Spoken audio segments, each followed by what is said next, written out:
Alors, on avait vu qu'en fait les massifs étaient composés soit d'un seul pic, soit de plusieurs. Donc, on expliquer l'origine, et puis on va aussi du coup pouvoir l'exploiter.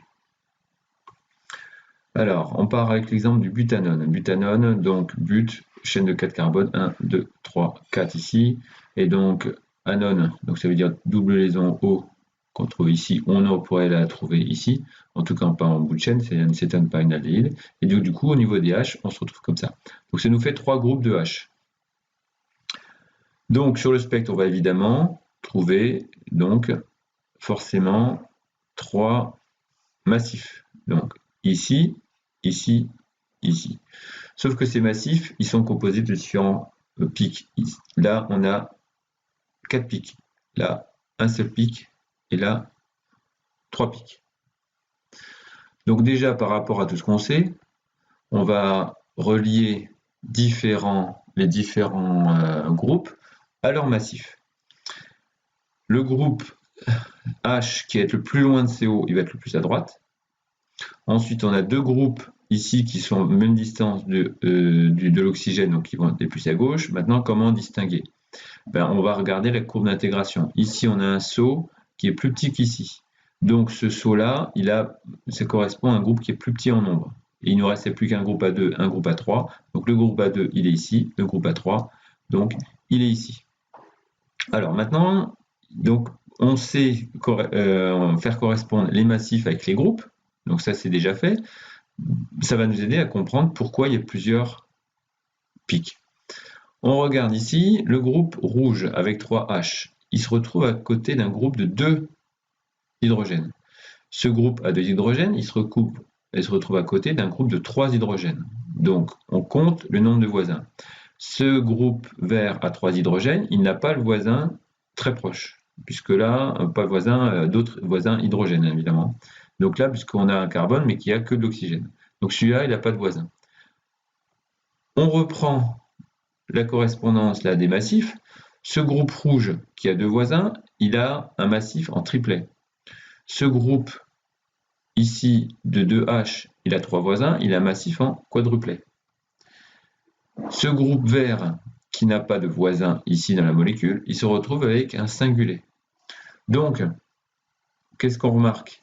C'est que ici, pourquoi on obtient un triplet? Parce qu'en fait, on a 2 voisins et on ajoute 1.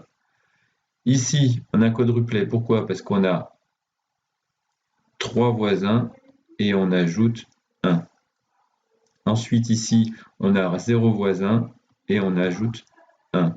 Donc, qu'est-ce que ça veut dire? Ça veut dire qu'on prend le nombre de voisins, 2, 3, 0, et on ajoute 1. Ça nous fait 3, 4 et 1 pic.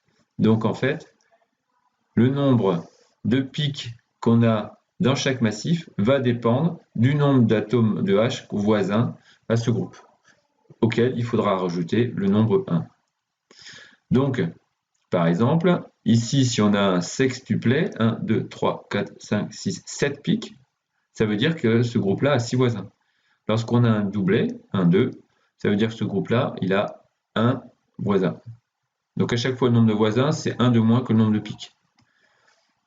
Propropandiol, ici, on a deux groupes, un groupe de 6, un groupe à 1, un groupe à 1. Alors le groupe de 6, il est facile à repérer, ça va être celui qui va correspondre à un saut ici de la courbe d'intégration le plus élevé. Ici, il y a un saut, là on en a un tout petit, et là on en a un tout petit.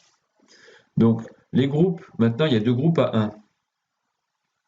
En fait, ces groupes à 1, donc ils peuvent être soit là, soit là. Alors celui qui est plus près de l'hydrogène, c'est vrai qu'on peut dire, plus près de l'oxygène, pardon, on peut dire que c'est celui-là. Mais en fait, la proximité à un oxygène, elle doit passer par un carbone. Donc, en fait, l'hydrogène qui est proche d'un oxygène par l'intermédiaire d'un carbone, c'est celui-ci. Et donc, finalement, son pic à ce H vert, c'est celui qui va être le plus à gauche. Il est sur un carbone et c'est lui le plus près d'un oxygène en passant par un carbone. Donc, au niveau du zoom, c'était déjà fait. Et donc, qu'est-ce qu'on peut remarquer en fait? C'est que ce H qui est ici, quand on passe donc sur son carbone et ensuite au carbone suivant, ça nous fait 6 voisins en fait. 6 voisins, d'où le sextuplet, septuplet, c'est-à-dire les 7 pics. Ensuite, ce H-là, on passe par un oxygène, mais pas par un carbone. Donc du coup, en fait, il y a une espèce de cassure de la ligne de carbone, l'oxygène, donc du coup, il n'y a pas de voisin. Donc c'est pour ça qu'on a juste un seul pic. Ici, les 6 qui sont là, ils sont sur leur carbone, celui-là et celui-là. Donc je vais repérer ici, donc en bleu, donc sur ce carbone-là, et qu'est-ce qu'on voit? Si on va sur le carbone suivant, il y a un H. S'il y a un H, ça va faire un voisin, donc ça va faire 1 plus 1, un doublé. Autre exemple, butanone, ici on a 3 groupes, voilà, qu'on peut repérer par le positionnement, leur éloignement par rapport à l'oxygène, en passant par une chaîne de carbone. Le groupe le plus proche, enfin le plus éloigné, c'est le vert, donc c'est lui qui est le plus à droite. Ensuite, parmi ces deux groupes-là, ils sont à même distance, donc ils vont être très proches, effectivement. Par contre, si on regarde le saut, la courbe d'intégration, donc on a un saut ici, voilà, un autre qui est un petit peu plus petit. Donc c'est un saut ici pour le groupe de 2. Celui-là plus grand, c'est le saut pour le groupe de 3, puisque la hauteur du saut correspond à la taille du groupe.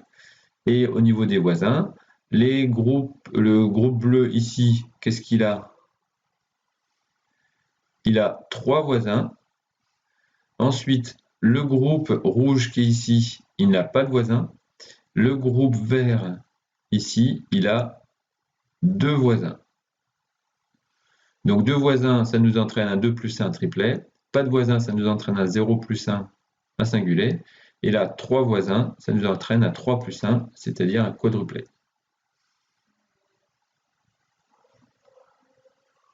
Propanoate de méthyle. On retrouve 1, 2, 3 groupes. On a un triplet, un quadruplet et un singulier ici. Au niveau des groupes, un singulier, ça veut dire que c'est un groupe qui n'a pas de voisin. Ben, c'est celui qui est ici, la chaîne là, est coupée par un oxygène, donc qui est trop loin des autres H. On a aussi un groupe A2 ici qui va avoir 3 voisins. S'il a 3 voisins, il va avoir 4 pics, 3 plus 1, c'est celui-là en fait. Donc on va retrouver ce groupe de 2 ici. Et dernier groupe, vert, il a 2 voisins, les deux bleus, donc 2 plus 1, ça fait 3 pics, donc on va retrouver son massif ici. Donc, de manière générale, alors les protons équivalents n'ayant pas d'autres protons dans leur voisinage donnent un signal unique, un pic appelé singulier. Donc, s'ils n'ont pas de voisins, ça donne un seul pic. Lorsque des groupes de protons équivalents sont voisins, leur influence mutuelle modifie le signal, donc ils sont perturbés les uns les autres par le fait qu'ils soient proches d'autres hydrogènes, qui apparaissent sous forme d'un multiplet, donc pics très rapprochés constituant un massif. On appelle cela le couplage. Donc on a par exemple cet hydrogène H, A, il est voisin du HB par l'intermédiaire de leurs carbones respectifs. Donc on va utiliser la règle du N plus 1 uplet, N protons équivalents voisins, portés par des carbones adjacents, donc directement voisins, conduisent à un signal constitué de N plus 1 pic. Ça va nous faire 0 voisin, 1 pic, ensuite 1 voisin, 2 pics, 2 voisins, 3 pics, 3 voisins, 4 pics.